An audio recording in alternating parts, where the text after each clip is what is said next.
After months, I've finally managed to crawl out from under this pile of plastic filament and packing tape. For this moment, brief as it will likely be, I can get back to doing what I really love, which is preaching the virtues of Apistogramma. This time we'll be taking a look at Baenschi. As Apistos go, they've got the whole package.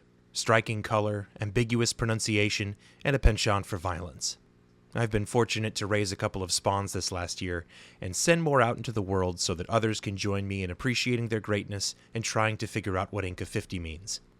Let's go way back in time and start with pair selection. I got my first pair a couple of years ago, and somewhere I have a post-it note to remind myself, very emphatically, to tell you about these first adults. I often order Apistos advertised as attempted pairs, acknowledging the possibility that the attempt could be unsuccessful and the two fish could turn out to be the same sex. It happens, and for me, this was the first time. Now this was the male, and there's really no doubt about that. He has all the hallmark characteristics of a male Apisto. The trouble came with what should have been the female. Some of you might be thinking, who could possibly confuse this for a female? But to me, the confusion is at least understandable. He was half the size of the known male, and the dorsal fin was much more compact. There was a little extension in some of the rays, but not really more than I would expect to see in a female. You might notice the red circular border on the caudal fin. I've heard that referred to as a sure sign of a male in this species, but I personally wouldn't trust that. You'll see a faint but clearly visible red ring on a known female later in this video. Now, I'm not mad. This happens sometimes. But what can you do to be a little more certain? In addition to differences in shape and coloration of the fins and body, I would pay particular attention to the facial features. I'm not great with taxonomy, but there's a group of Apistos somewhere in the vicinity of Nisini where the females have distinct but irregular markings on their faces that look a bit like a Rorschach ink blot. You just don't see this on males, and against the bright yellow breeding color of a female, they're unmistakable. However, when the females are sleeping, stressed, or simply have no one around to impress, the yellow base color can be pretty muted, making the color contrast significantly less pronounced. The more time I spend with Apistos, the more I gain an appreciation for the capacity of less dominant males to avoid confrontation by suppressing visual signals of their sex. To me, an occasional sexing mishap is at least forgivable. Now we skip forward another year to another pair. Actually a trio, but with that second female waiting in reserve in another tank. Here you can see a bit more clearly the distinctive color patterns of a female. These two spent a few months in this tank, and at that time, I wasn't really ready to document a spawn if it did happen. So I kept the tank in tap water, with my tap water having a little too much hardness and alkalinity to really allow for successful spawns. At least I thought. I did see a few fry crop up, which I wanted to mention to suggest that this species is probably not demanding of super soft, low pH water in order to at least get some fry. To slow things down until I had more time, I ended up separating the two for quite a while, if I recall, probably 4 to 6 months. Once I was ready to do more filming, I set the female up in a simple 10-gallon tank with little more than you see here. A fine sand to support their sand sifting behavior, a java fern occupying that narrow space between life and death, and the filming cave I worked up after struggling with the frankly unprofessional behavior of my Elizabeth A pairs.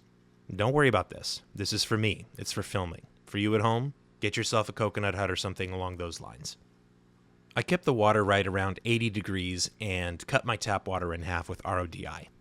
I didn't measure exact parameters back then, but I think it suffices to say it was pretty soft. A pattern I've fallen into with Apistos is to allow the females to explore and get comfortable with their surroundings for a while without a male around to harass them about breeding. What I've found to be especially important about this time is allowing the female to identify and take secure ownership of a cave to spawn in. If she's adequately prepared, this can cut days or weeks out of the delay between introducing a male and having a first spawn. It also reduces a bit of risk. When a male and female are stuck in a tank together and only one of the two wants to breed, that's when I tend to see more aggression. What I've been doing lately is introducing the male with the help of a divider or translucent enclosure to let the female essentially tire herself of aggression and move on to thinking about spawning. A couple of days even can be enough to skip past that phase. In some ideal instances, I've even seen females swim up to the barrier and show their underbelly to the male, which is typically a signal that she's interested in spawning. Not this time, though. When I released the male, he was met with some aggression from the female, but all things considered, it was pretty mild. Whoever enters the space last is always on the back foot, at least at first. Within a few days, though, the roles reversed as he got oriented in the space and started to pester her a bit. Just from observing her general posture, I believe she was definitely on her way toward being ready to spawn, but not quite. I imagine it takes some time to feng shui her organs around before being ready to release such a large number of eggs. I did see her displaying her underbelly to the male, but in this case I think more to say, okay dude, I get it, you gotta give me a minute. And fortunately this male was pretty low on the spectrum of aggressive potential. In preparation for breeding, and really for their entire time in my care, I used baby brine shrimp as their staple food. Actually, I'm not sure I recall using anything else. I would love to detail for you some impressive menu of high-caliber foods with a wine list for the refined palate, but no, pretty much just brine shrimp. They work great for the adults and for the fry too when the time comes. After a few days, the female was finally ready, and her behaviors shifted to clue in the male. The belly rolls with breeding intent are much more pronounced, and this is what they look like. If you ever see a female coming in and out of a cave and making this display in front of a male, you should have a spawn coming imminently. They do this to make sure they really have the male's attention before they start laying eggs. They don't just make more eggs overnight, so they're much more reluctant to expend them recklessly. With his attention captured, the female will lead him back to the cave to begin the spawn. Sometimes it takes a few tries to get the message across.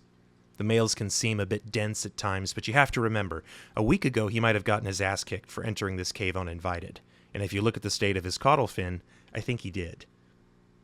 The pair went through a couple of unsuccessful first attempts, dealing with a sequence of challenges I've found to be typical for Apistogramma in their first spawns, or first after a long period of inactivity. In the first, the female had difficulty adhering her eggs to the ceiling of the cave. As you can see, the vast majority fell to the floor and were later eaten. I've briefly entertained the thought that this lack of adhesion might be the result of the cave interior being too smooth, or due to inexperience, an incomplete effort from the female to clear the surface of slick biofilm before beginning the spawn. That's possible, but I've seen too many counterexamples. Almost entirely, I chalk this up to a perishability of the eggs even inside the female.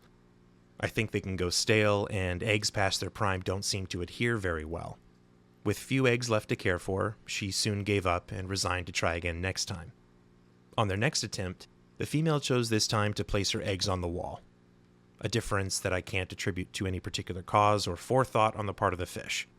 They adhered well to the surface, and by all accounts, this spawn should have been a success.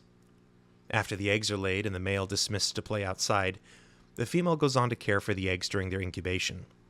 She uses her fins to circulate water over the eggs, keeping them oxygenated and helping to prevent an accumulation of debris. She gives the eggs quite a bit of scrutiny, and will remove any that seem to be showing signs of infertility. Sometimes, and I might even say frequently, the females can be a bit overzealous with this cleaning and inspection, and many fertile eggs can be knocked down and lost. Again, when the number of surviving eggs is too few, the females tend to abandon the effort. There was a third attempt, still unsuccessful, and I can't recall what happened here. Maybe the water was too hard at this point, or maybe there was just something better on TV. I forget.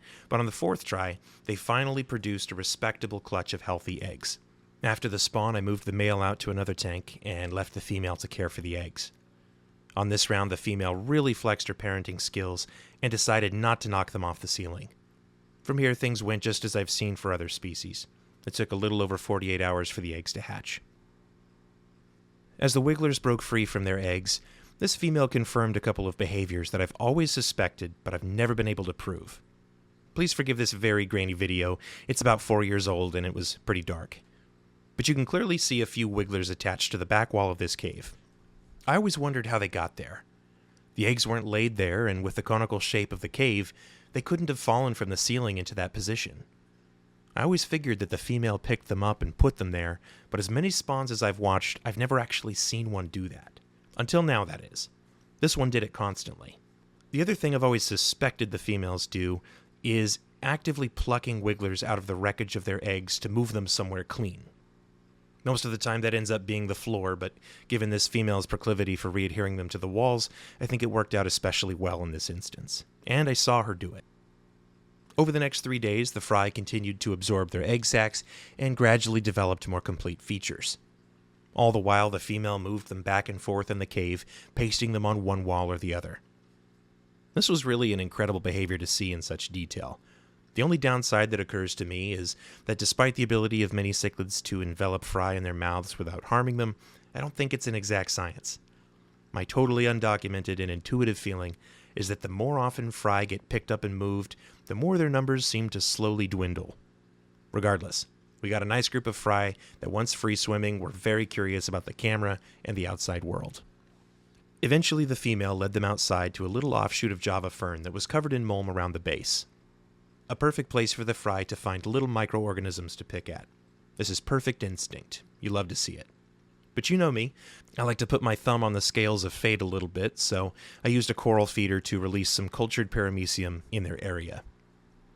Somewhere in the notes I don't keep, I've been telling myself to try holding off a little longer before introducing baby brine shrimp to the brand new fry, just to take it easy on their digestive tracts.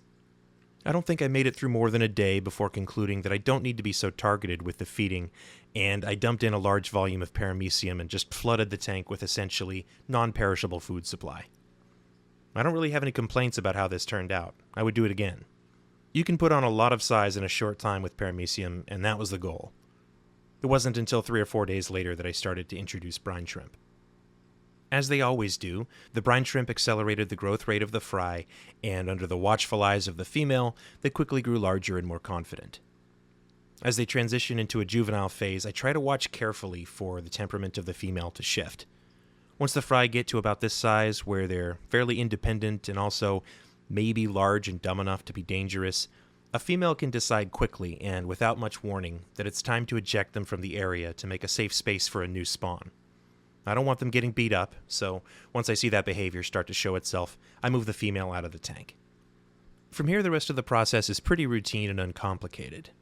The fry get brine shrimp several times a day, and that's pretty much it, until I give them some dry food as young adults. Without any growth-inhibiting factors like poor water quality, I would expect these to be sellable at somewhere around 4 to 5 months, at least by my standards for size. So where do I go from here? I'm running out of wish list apistos. Abakashi has been on my to-do list for quite a while, but I have to find them. I've bred some wild-caught fish this last year, and I have to say, it comes with an added layer of reward. That feels like a good goal as I move forward with apistos. If you have any suggestions, let me know. In the meantime, I think that's all I have to say about this. So on to the next one, and I'll see you then. Thanks for watching.